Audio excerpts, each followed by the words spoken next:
Una pregunta que me da curiosidad además porque no sé si lo has hecho siempre, pero al menos Ujú. últimamente sueles preguntarle a tus invitados una pregunta clásica, ¿no? Que es dime tus 5 libros favoritos, ¿no? Sí, ¿Eso cómo nace? O sea, ¿en qué momento comienzas a decir voy a hacerle esta pregunta a todos? en verdad empezó con la página, porque yo cuando decidí crear el blog, en ese momento era un blog, Ah, yo estaba muy interesado en, oye, ¿cómo puedo orientarme para leer? Yo quisiera empezar leyendo los mejores cuentos, quisiera alguien que me recomiende. Y un amigo de la Universidad, Augusto Carguayo, me habló de un libro de Mempo Giardinelli, ah, Puro Cuento, ajá. que en realidad era la compilación de su revista que se llamaba igual, Puro Cuento. Giardinelli, al final de las conversaciones con Carlos Fuentes, con José Arriola, preguntaba, les pedía que recomienden 10 cuentos, que hablen de sus 10 cuentos favoritos. Y aparecía al final como una lista. Qué bonito. Y yo dije, bueno, si lo restringo a cuentos, mejor yo pregunto por libros. Y como Claro, 10 es una lista muy larga, porque las entrevistas son breves, lo sé muy bien, entonces que sean 5 libros. Y claro. así empezó la Oye, cosa. pero pones en aprietos a mucha gente, ¿eh? Sí, Y entonces te pongo en aprietos yo a ti. ¿Cuáles son tus 5 libros? Si te dijera, ya, recomiéndame 5 libros, tus 5 libros favoritos, ¿qué dirías? felizmente he estudiado, me he preparado porque sabía que me le iban a devolver. Tú fuiste felizmente el primero. Y Ah, ya, y lo que todos dicen, y es en realidad muy cierto, que creo que los libros que uno elige tienen que ver con un momento de la vida, ¿no? siempre, sí. Entonces yo, el primer libro que realmente me hizo acercar a la lectura, porque la lectura para mí ha sido un descubrimiento tardío, tardío es 18 años más o menos, Mm. porque yo me que estaba preparando para medicina y prefería hacer problemas de geometría, de álgebra, que leer humanidades, que técnicamente valía poco. El primer libro, cuando estaba así en una situación de desasosiego, de pena, por frustración por la vocación, fue El Lobo Estepario, Ah, de Germán Hesse. Yo hermoso sentía, libro. creo que lo que mejor le puede pasar a un lector es decir, hay otro tipo que la pasa tan mal como yo. Y lo entiendo y me entiende. Ese libro me representa. Libro importante para tanta gente. Sí. Sí, sí. De Damian Gese, El Lobo Estepario. Ya, he aquí uno. Ya. ¿Cuáles serían los otros? El segundo tiene que ver cuando ingresé a la universidad. Yo ingresé a San Marcos, decidí estudiar periodismo y empecé, escuché mucho, perdón, sobre Conversación en la Catedral de Ah, Mario Vargas Llosa. Curioso leerla en el año 2000.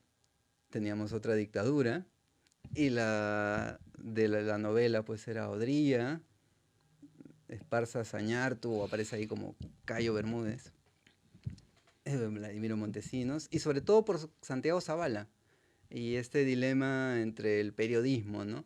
Que el periodismo no es una vocación, es una frustración, decía ahí, ¿no? sí, sí, claro. Novelón, novelón. Gran experiencia de lectura. Des- Conversación en la catedral. sí, en ese momento, sinceramente, sucumbí por datas técnicas, con Al los mismo diagramas tiempo, telescópicos ahí que mucha marea. gente dice este libro es imposible, pero con paciencia entras y de verdad que es maravillosa la lectura de ese libro. Sí, Ah, entonces después he podido valorar ya años después a la novela y ver, entender eso que llamaba Vargas Llosa de novela total, ¿no? claro, claro, claro. Gran libro, gran libro. Ya, entonces el lobo estepario, conversación en la catedral. ¿De qué más estamos hablando? Y después ya yo necesitaba como que algunas lecturas que me ayuden a propósito de este proyecto de Pumacagua, ¿no? Entonces Mm. empecé a pedir recomendaciones. Y me acuerdo que me hablaron de Paul Auster. Yo había escuchado mucho de Paul Auster, incluso cuando siempre a veces uno duda cuando alguien recomienda tanto, ¿no? Mm. Pasa como, me parecía como que un comercial, ¿no? Un poco pop. Entonces me hablaron de una novela, La Invención de la Soledad.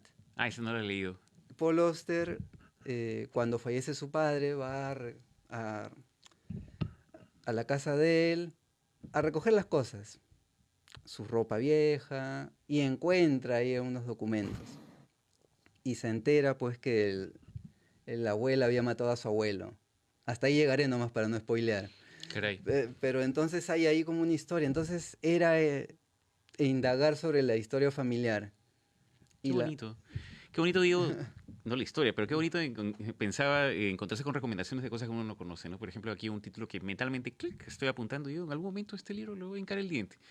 Ya, entonces el lobo estepario, conversación en la catedral, la invención de la soledad, ¿qué más? y ya después empecé yo a querer leer más poesía. Ajá. Por supuesto que con Vallejo había me refiero con Trilce particularmente, todavía, ¿no? Y que me ayudó mucho a conectarme con la poesía, por eso lo aprecio mucho y escribí un perfil sobre él, es Juan Gonzalo Rose. Ah, qué bonito. La poesía de Juan Gonzalo Rose le llaman el poeta de la ternura, ¿no? Que puede parecer tan sencillo, pero a la vez tan profundo. A mí me gustó mucho también porque esa poesía aparentemente simple, tierna, tenía una profundidad filosófica. El poema El vaso. ¿Cuál es Él ese? recuerda la infancia a través de ese vaso, el mismo vaso que me servía mi madre y tal, ¿no? Entonces empieza a ver la vida a través de ese vaso. Qué bonito. Qué bonito. Entonces, Juan Y, Gonzalo Rose también, poesía reunida, poesía completa. sí. Y estamos hablando también de... Y ahí también, como que en ese cuarto lugar, empata una poeta polaca, Wisława Szymborska. Ah, Porque ella también de lo cotidiano, de lo simple, eso es lo que me gusta en realidad de la poesía, ¿no? Que en lo cotidiano, en lo simple, como hay una reflexión.